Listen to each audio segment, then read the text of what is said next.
Dans la vidéo, nous allons voir quelques traductions. C'est un ensemble de phrases que tout le monde qui veut parler espagnol a besoin pour les conversations de tous les jours. Listos, vamos. Comment on dit en espagnol, moi sentim vide. Moi sentim vide. Me siento vacía. Me siento vacía. Si son garçon, me siento vacío. Me siento vacío. Li pas fait ça exprès. No lo hizo a propósito. No lo hizo a propósito.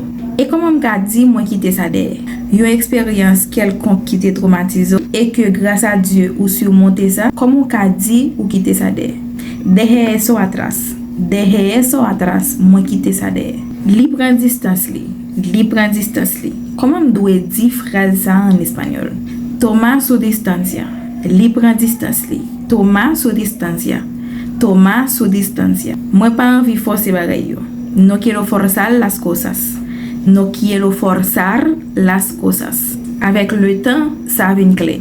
Avec le temps, ça vient clair. Con el tiempo quedó claro.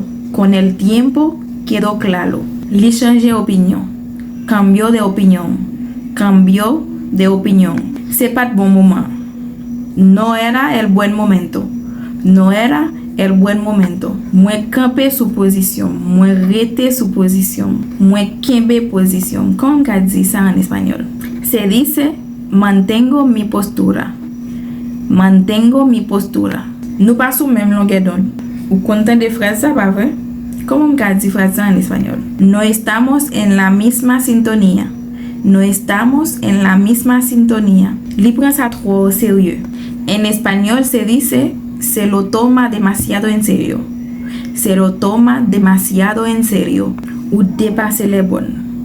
Vous comprenez ça en créole, pas vrai? En español se dice has cruzado el límite. Has cruzado el límite. Ah, alto algo. ¿Cómo se dice ça en español? Estás yendo demasiado lejos. Estás yendo demasiado lejos. Moi que be parole moi. Cumplo mi palabra. Cumplo mi palabra. Ça frappe fort, ça fait un pile impact sur moi. ¿Cómo que exprimer ça en español? Eso me impactó mucho. Eso me impactó mucho. Et voilà, c'est tout pour cette petite vidéo. Soy Maestra Sandy Love. Nos vemos en otro video.